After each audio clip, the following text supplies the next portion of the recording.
Assalamualaikum warahmatullahi wabarakatuh. Waalaikumsalam warahmatullahi wabarakatuh. Oke, selamat siang teman-teman sekalian. Ya. Siang. Semangat ya. Jadi hari ini sebelum mengimbaskan kepada teman-teman sekalian, ya. Jadi ada sedikit ya untuk supaya tidak stres, ya. Untuk memikirkan lagi otaknya supaya bisa berpikir dengan religius. Coba berdiri sedikit. Jadi mungkin nampaknya kan habis ngajar ada yang musik,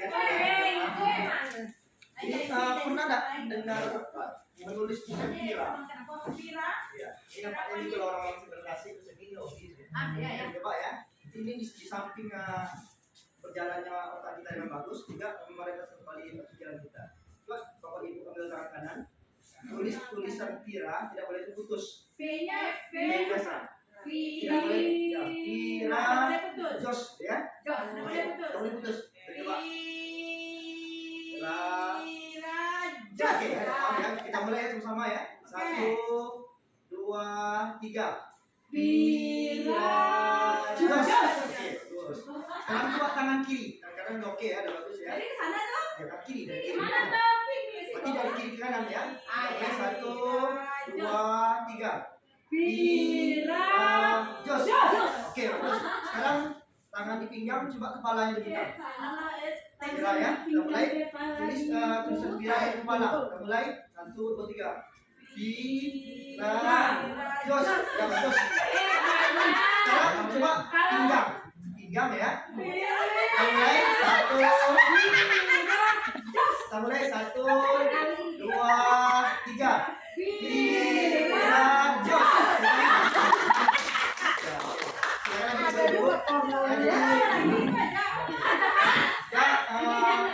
Silakan duduk lagi. Jadi speaking tadi yang pertama Bapak Ibu, apa yang kebutuhan kita mempelajari itu?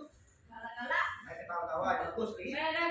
Enjoy. Ya, bagus. Jadi itu speaking sebelum kita mulai pelajaran itu bisa namanya speaking ya. Jadi bisa Bapak Ibu lakukan dengan anak-anak di kelasnya ya.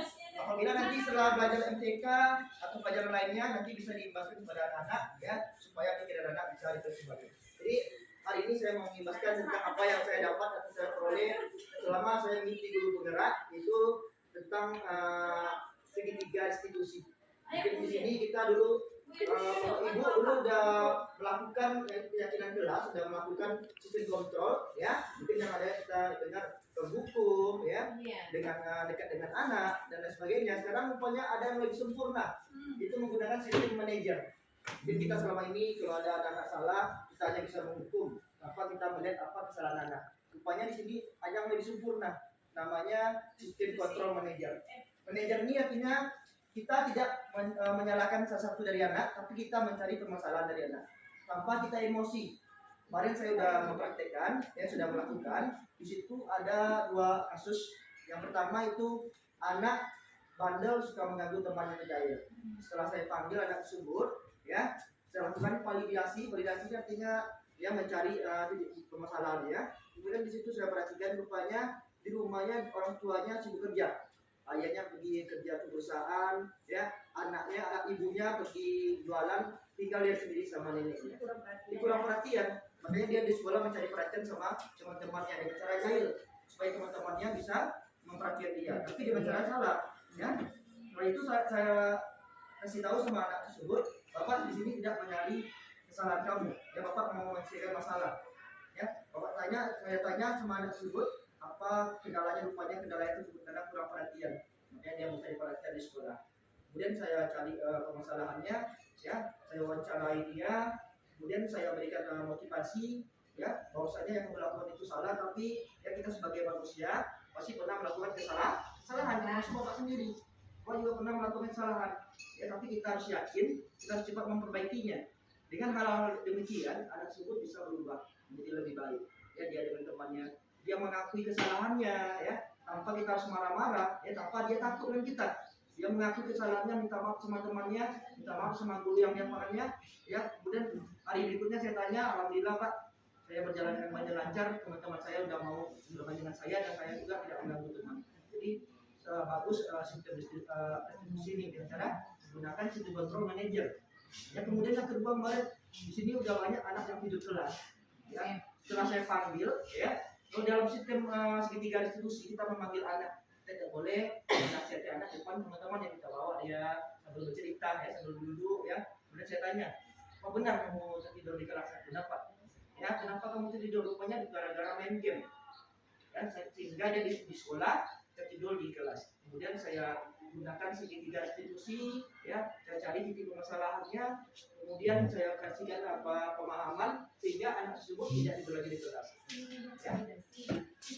Segitiga restitusi itu kita menggunakan mencari titik permasalahan anak tanpa kita mencari tanpa kita menyalahkan satu pihak. Kita mencari permasalahannya dengan menggunakan yang cara yang lembut. Ada namanya kontrol. Ada 5 tuh Bapak Ibu ya, ada manajer, ada penghukum. Mungkin dulu kita menggunakan penghukum. Ada anak yang berkelahi, sistem kita suruh hukum, suruh ini rupanya itu bukan bukan membuat anak tersebut berubah. Malah anak itu menjadi jengkel di rumah, mungkin dia kena marah. Ya, di sekolah pun nanti kena marah juga. Tapi dengan menggunakan segitiga restitusi ini, kita bisa menghadapi anak dengan tidak emosi, dengan tenang, ya. Karena saya sudah mencobanya, udah 3 kali mencoba dengan anak, insya Allah anak tersebut melakukannya dengan berhasil. Ya, ada anak yang berkelahi, belum ada Bu. Ada yang namanya dulu Marcel, ya, kayak Marcel dia kelas 8F. Selama itu dia tidak pernah mau ikut belajar dan dimanapun dia belum keluar. Jika saya panggil dia, saya selesaikan dengan segitiga restitusi anak tersebut. Malam saya pas berbaris, dia duluan yang berbaris olahraga. Malam kemarin dapat juara 3 dia di badminton. Juga dapat juga juara 3 di silat. Karena menggunakan segitiga restitusi kita mencari akar permasalahannya tanpa kita menyalahkan anak tersebut. Jadi cuma itu mungkin bisa kita terapkan kepada anak-anak, ya, kepada anak-anak kita bahwasanya ada cara yang lebih bagus untuk menyelesaikan masalah. Itu dengan menggunakan sistem manajer, ya. Itu biasa digunakan oleh kepala sekolah, ya, kepada pihak-pihak perusahaan. Itu sekarang kita bisa melakukannya dengan guru-guru. Ya, mungkin selama ini kita tidak tahu, kita hanya mencari kesalahan pada anak, menghukum anak, sehingga tapi anak tersebut tidak mau berubah. Jadi jangan menggunakan sistem kontrol manajer tersebut, ya. Anak-anak di samping anak-anak itu mau berubah, dan dia mau mengakui kesalahannya sendiri. Dia langsung mau mengakui kesalahannya dan dia langsung mau melakukan tindakan untuk minta maaf kepada temannya, kepada gurunya. Itu yang harus kita lakukan. Karena di zaman merdeka belajar, kita anak-anak itu harus melakukan segala sesuatu sesuai dengan bakat atau minatnya. Kita sebagai guru, sebagai pendidik, kita hanya bisa membimbing anak-anak itu ke jalan yang lebih baik, ya. Asalkan anak itu sesuai dengan alurnya, ke jalurnya, tidak keluar dari jalurnya, ya. Dalam kata lain itu berpihak pada murid. Ya, jadi di ini itu sangat bagus sekali segitiga restitusi. Nanti kita akan bisa gunakan juga, kita pakai juga kepada anak kita, ya. Ada cara yang lebih baik untuk mengatasi anak. Mungkin itu saja yang bisa disampaikan. Wassalamualaikum warahmatullahi wabarakatuh. Waalaikumsalam wabarakatuh. Selamat sore, teman-teman guru hebat. Selamat sore. Sehat? Alhamdulillah. Luar biasa. Jadi saya perhatikan ini ada yang mukanya agak serius, jadi dia bisa ngajar ya. Iya. Ada yang capek-capek, ada yang ngantuk. Sini kita ada sedikit ya. Jadi untuk supaya nanti matanya bisa kembali.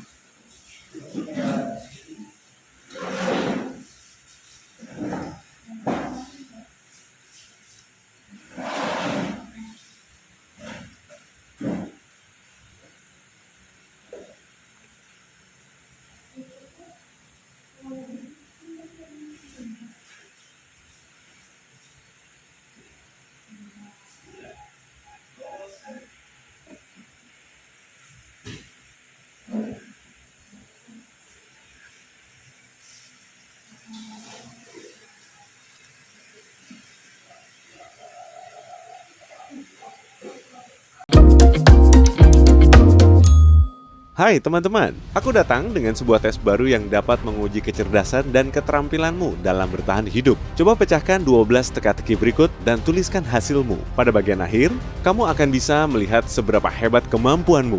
Tapi perlu kuingatkan, kamu harus berusaha sebaik mungkin untuk menghindari semua jebakannya. Semoga berhasil. 1. Masalah di hutan. Kamu sedang dalam perjalanan melintasi hutan sendirian. Suatu pagi, kamu mendapati bahwa kamu hampir kehabisan air. Kamu bisa mendapatkan tambahan air dari salah satu dari 4 sumber air.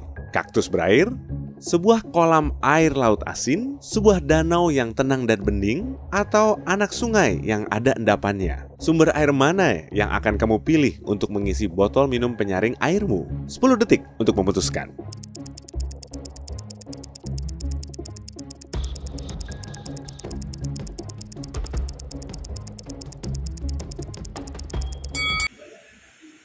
Oke, saya coba dulu bertanya sama Ibu Eka.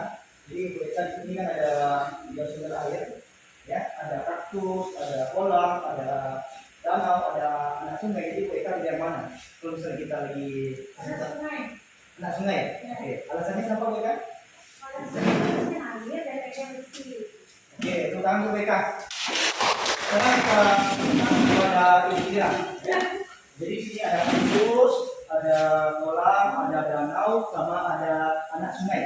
Manakah yang kira pilih untuk kita berada di sana? Ada kaktus, ada kolam, terus Ada danau, ada anak air sungai. sungai juga deh. Ada sungai juga ya. Oke, Iya. bagus. Alasannya? Karena anak sungai itu kalau kolam saya kolam dia satu tubuh aja. Kalau anak sungai saya misalnya kalau apa saya bisa ngalir gitu, menemukan tempat yang aman. Kalau kolam saya kalau tenggelam itu situ saja. Jadi sekarang tuh Ibu Ira. Kita bicara satu lagi dari Ibu Eno. Ya. Jadi di sini kita berada di tengah hutan. Tiba-tiba kita tersesat kehausan. Di sini ada kaktus yang di dalam kaktus itu ada air. Kemudian ada kolam, ada danau dan ada anak sungai. Mana yang Ibu? Kolam ada sungai Pak.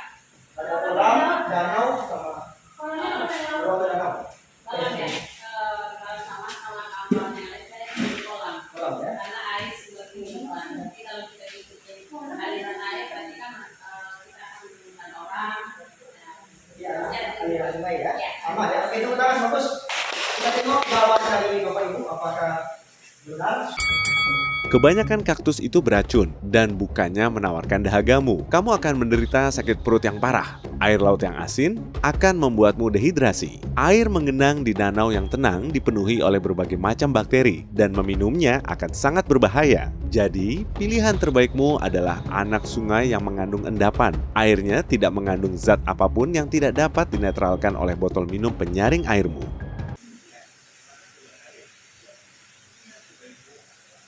Oke, kita coba satu lagi.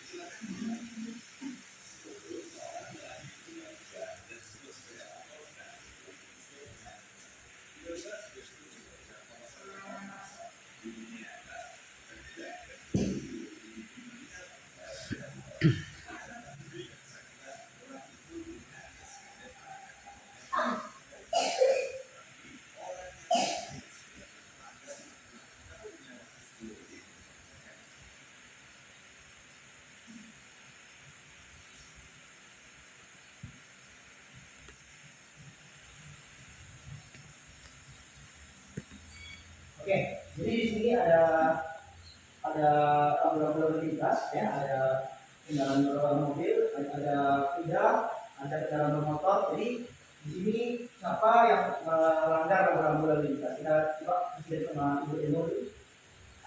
Truk, Truk, alasannya apa? karena dia menggunakan klakson. Ya, Jadi bagus. sehingga kendaraan motor kita dia melanggar. Jadi asal pangkal masalahnya dari Oh, itu ya, tepuk tangan Bu Eno. Kita coba sama Ibu Yanti. harusnya juga truk yang merupakan kendaraan di lalu lintas. Iya, alasannya sama. Alasannya. Tanpa ada apapun yang menjadi klakson seperti itu. Tepuk tangan juga untuk Yanti. Dan kita minta untuk Ibu Ira, Ibu Ita. Sama, Ibu Ira. Oke, lanjut ke Ibu Ira. Sama juga dalam berbagai dunia dalam kondisinya sekelilingnya juga tidak ada perubahan. Kalau Ibu Eka, Yang memperhatikan ya, ya. kayaknya mobil biru lah. Nanti yang benar saya traktir bakso ya. Mobil biru deh, karena mobil biru itu ini kan mobil hijau nih. Iya. Mobil hijau itu sudah bisa lewat, tapi mobil biru itu kayaknya udah. Nih lah. Oke, terus sekarang kita minta dari Ibu apa? Kristina. Kedua-duanya karena yang pakai motor juga salah karena dia itu kan depan kelas lewat orang itu belanja tadi motor itu di loncat ya. Oke, ya pertama jawaban ini luar biasa serius ya jawaban bapak ibu ya. Di sini pikirannya sangat luar biasa. Coba kita tengok apa jawabannya. 2. Kecelakaan di jalan. Sebuah truk, seorang lelaki penunggang kuda, dan sebuah sepeda motor sedang menunggu lampu hijau menyala di jalan. Tiba-tiba supir truk menjatuhkan ponselnya pada klakson. Bunyinya yang keras menakutkan kuda, dan kuda itu menggigit telinga pengendara sepeda motor. Karena terkejut dan kesakitan, lelaki itu dengan tidak sengaja melarikan motornya dan menyebabkan kecelakaan. Tetapi, orang yang mana yang sebenarnya melanggar peraturan? Kamu punya waktu 10 detik untuk memecahkannya.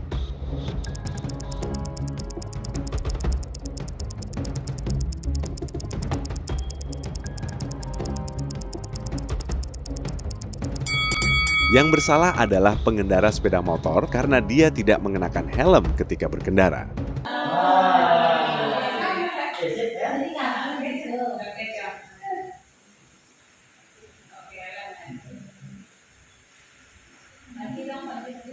Lagi ya? Satu lagi.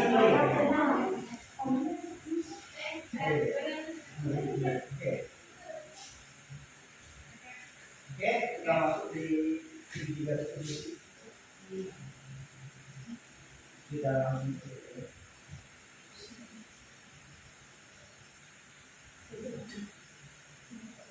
Oke, nah jadi dari bapak-bapak ibu-ibu, ya mungkin di sini saya akan mengimbaskan sedikit apa yang saya dapat dalam guru bergerak, ya. Jadi tentang budaya positif. Di sini ada namanya segitiga restitusi.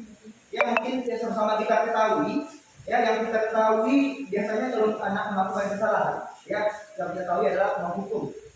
Ya, kemudian kebanyakan kita yang kita tahu adalah anak itu kita beri hukuman, habis itu masalah awal pikiran kita adalah selesai. Saya juga berpikiran seperti itu dulu sebelum saya mengisi guru bergerak. Ya, rupanya di sini ada namanya 5 stakeholder. Ya, yang pertama ada namanya ya manajer, ada namanya pendukung, ada pendekatan dengan anak, ya dan lain sebagainya ada 5. Kemudian rupanya di antara stakeholder ini yang paling terbaik adalah manajer. Kenapa dikatakan manajer? Karena di dalam manajer ini ya kita menyelesaikan masalah tidak menggunakan emosi. Ya, tidak menggunakan emosi, hanya menggunakan cara penyelesaian yang baik antara anak tersebut. Ya, jadi ini ada sedikit cerita saya.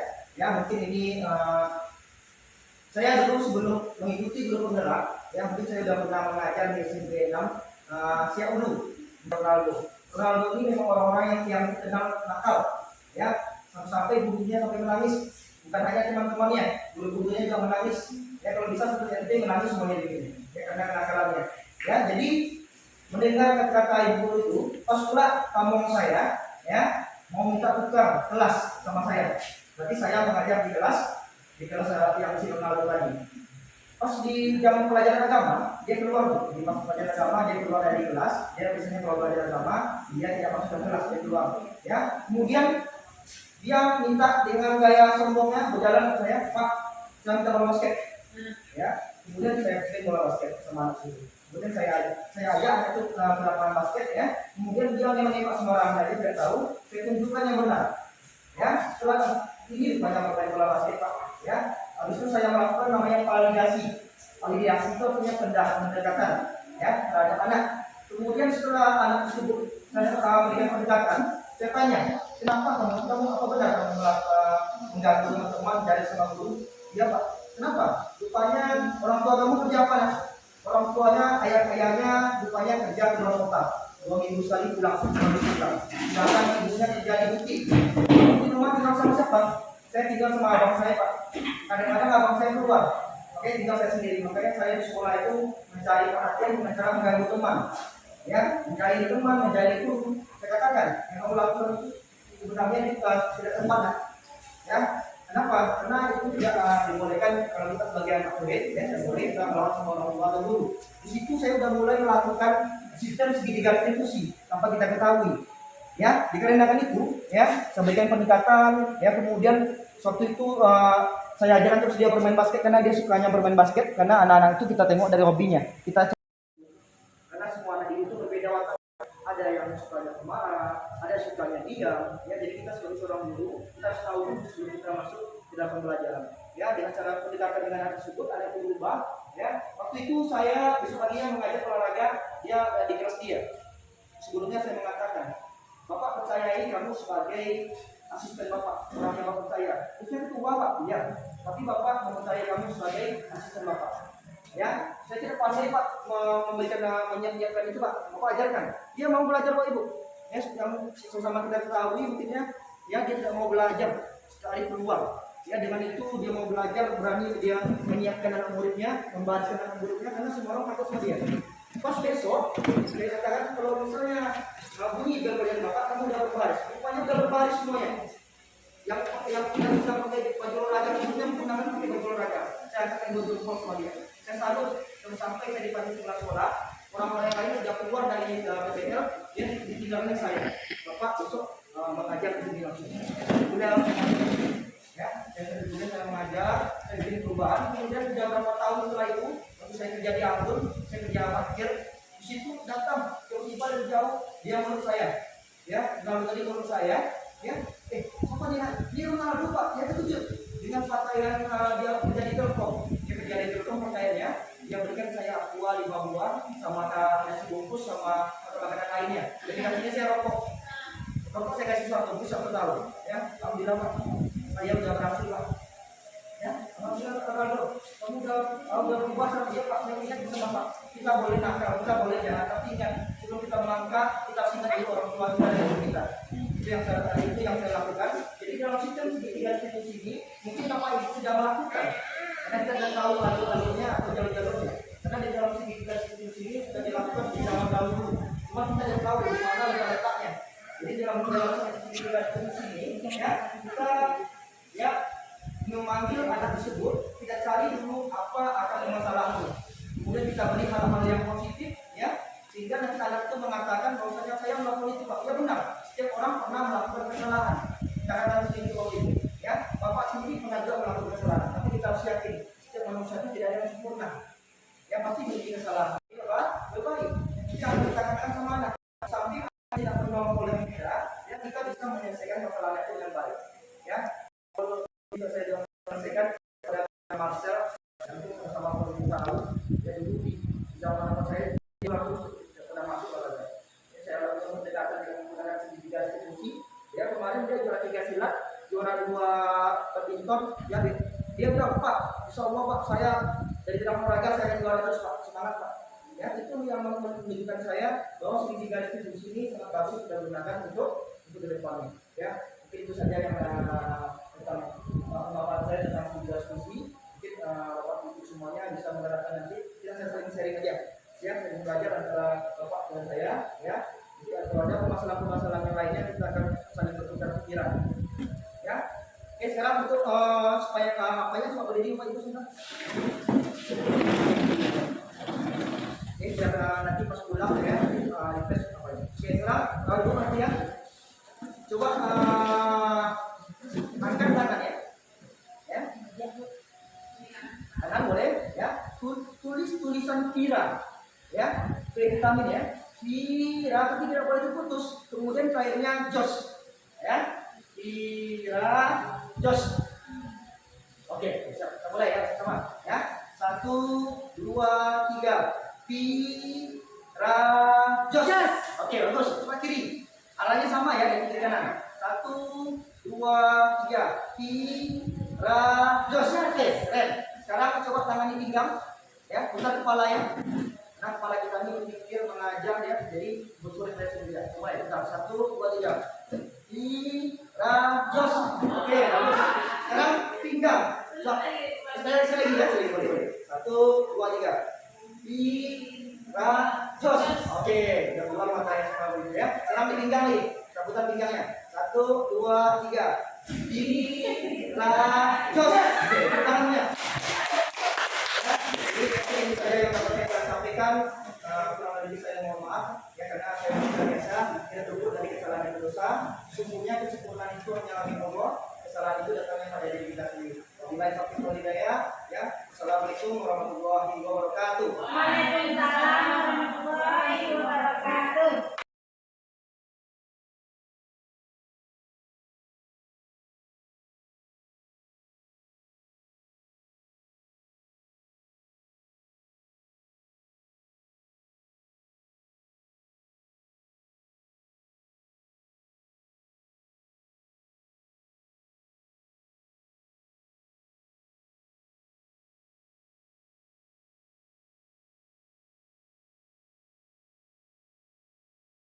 Assalamualaikum warahmatullahi wabarakatuh.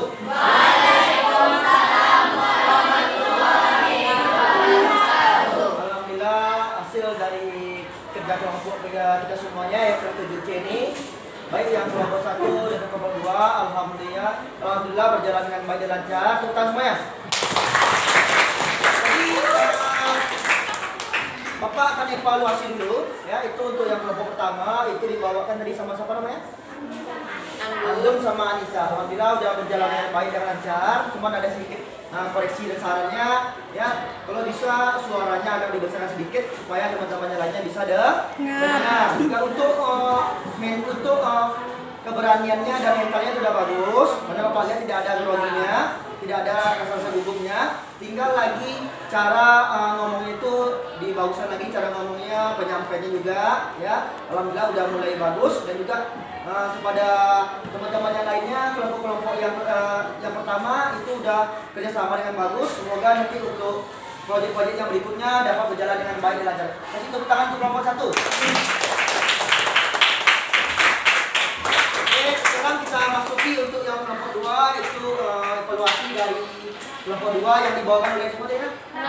Raka sama Rido. Alhamdulillah untuk Raka dan Rido itu penjelasannya sangat rinci ya, sangat jelas sekali ya. Cuman ada sedikit kegugupan, itu yang harus membiasa. Namanya kita baru belajar, itu biasa tuh. Gugup atau grogi itu biasa, karena orang-orang yang sering belajar ya itu akan menghilangkan rasa groginya. Tapi kalau kita baru pertama itu biasa, namanya perkenalan atau uji coba pertamanya. Untuk kedepannya rajin lagi berbicara di depan agar nanti mentalnya lebih bagus. Untuk penjelasannya, kerinciannya dan sebagainya itu bagus. Tepuk tangan semuanya.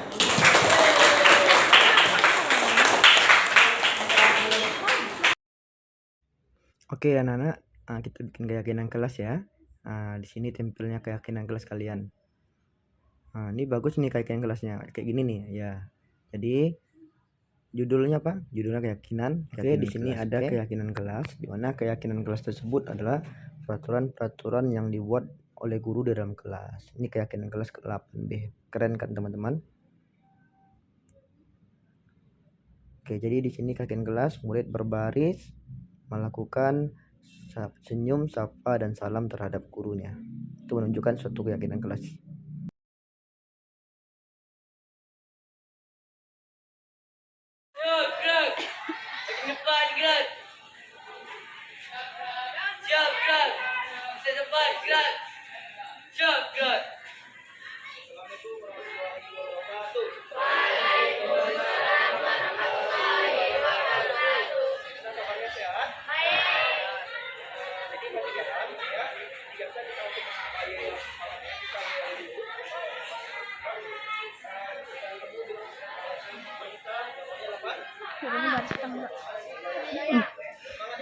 Coba kita. Bagaimana?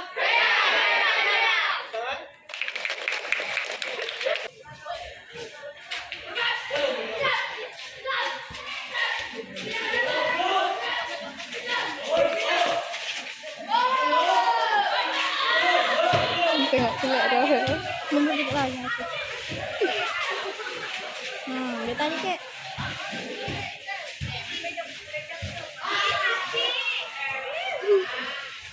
Sendiri gitu. Bila penting kamu dulu. Setelah saya mengimbaskan kepada teman-teman guru lainnya, saya juga ingin mengimbaskan kepada anak dengan memberikan pemahaman tentang keyakinan kelas dan budaya positif ya, supaya untuk menimbulkan suatu budaya positif bagi peserta didik. Karena peserta didik sangat perlu mendapatkan pemahaman tentang apa itu keyakinan kelas dan bagaimana cara melakukannya.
akan disatukan dalam sebuah peraturan. Makanya peraturan keyakinan kita yang nanti akan disatukan dalam peraturan sekolah. Kita buat dalam kurikulum peraturan sekolah yang ada di sekolah kita. Yang kita lakukan ini yang dilakukan oleh sekolah lainnya. Ya, kita lakukan bersama. Dan kemudian juga perhatikan yang dalam tidak kelas, ya, tadi kita tidak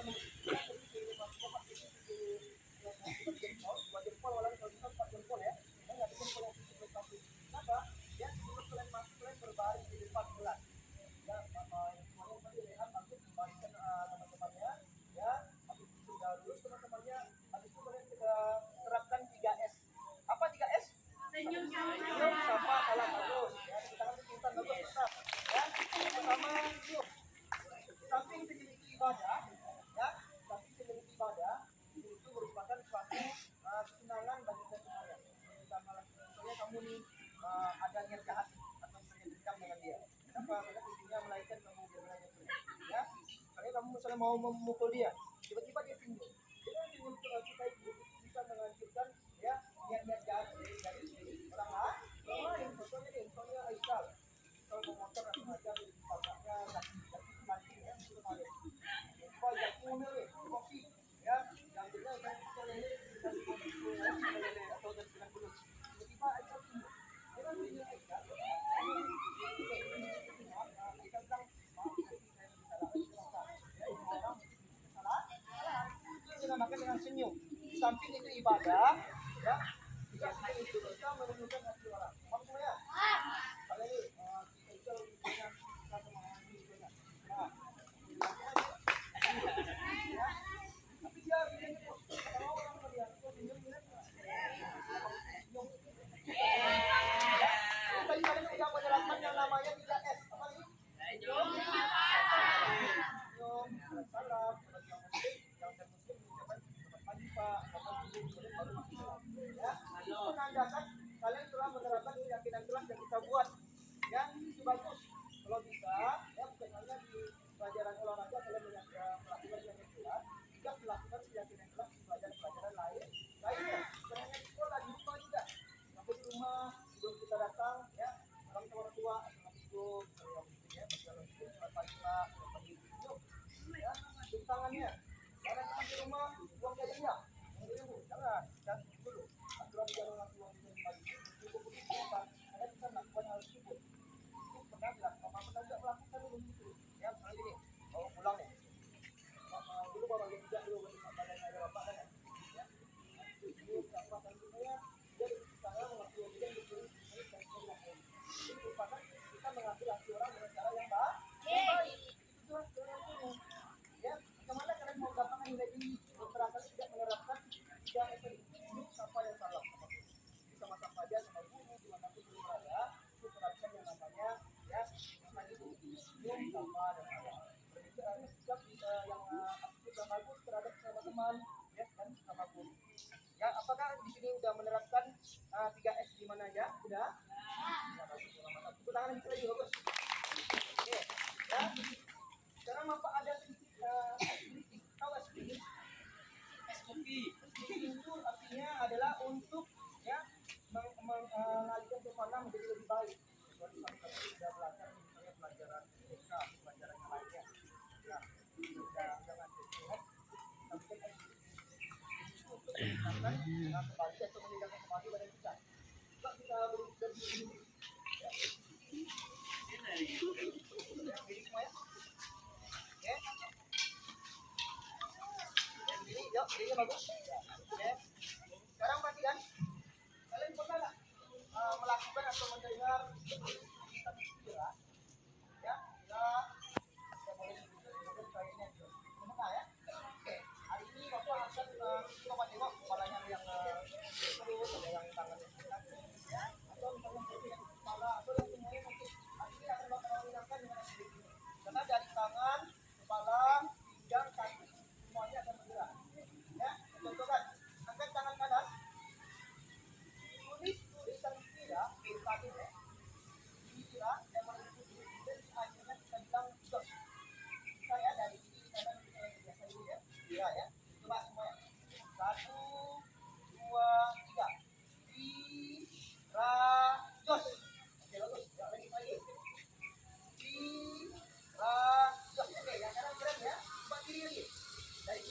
ya, tetap ya.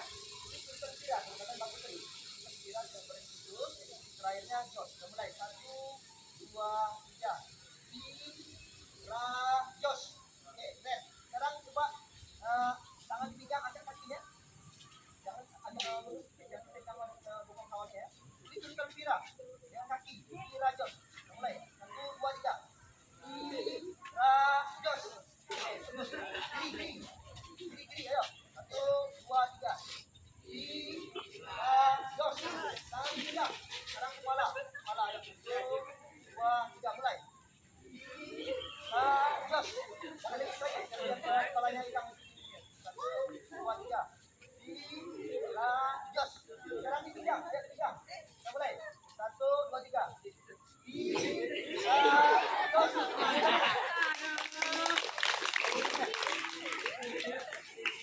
Sekarang Bapak mau nanya. Ayo semuanya.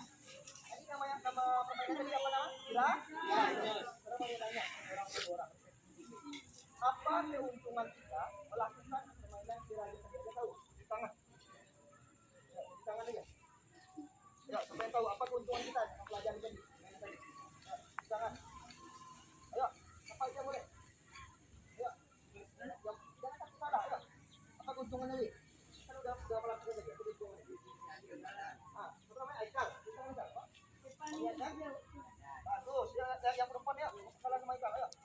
Kelihatan padat. Menghilangkan pegal-pegal. Ayo, lihat lagi.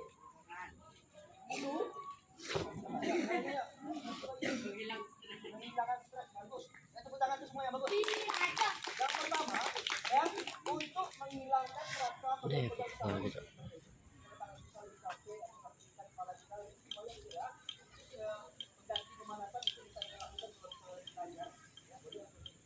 Kedua, untuk melatih konsentrasi. Ya, bahwasanya kalau kita tidak konsentrasi, kita tidak gila. Nanti marah, dia gila. Ya, yang ketiga untuk melatih otak kita. Ya, bukan hanya di pelajaran matematika, bukan hanya di pelajaran IPA atau IPS yang pernah melatih otak, ini juga bisa untuk melatih otak. Terus itu yang namanya apa? Kemudian Bapak mau nanya nih, dua orang, apa? Ya, mulai dari apa namanya? Ini kan? Takmi. Apa umpan balik? Setelah Bapak memberikan informasi yang jelas, apa yang Bapak rasakan? Yang sehat, apa lagi? Terus semangat, Bu. Semangat lagi ya, orang. Ya. Aikal bisa ya. Apa umpan baliknya?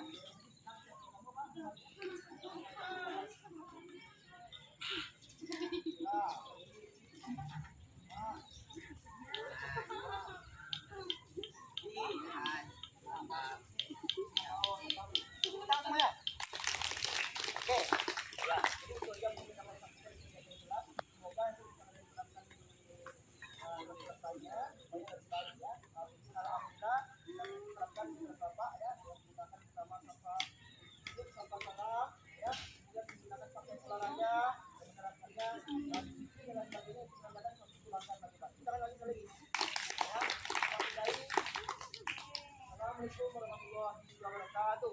Waalaikumsalam warahmatullahi wabarakatuh. Waalaikumsalam warahmatullahi wabarakatuh.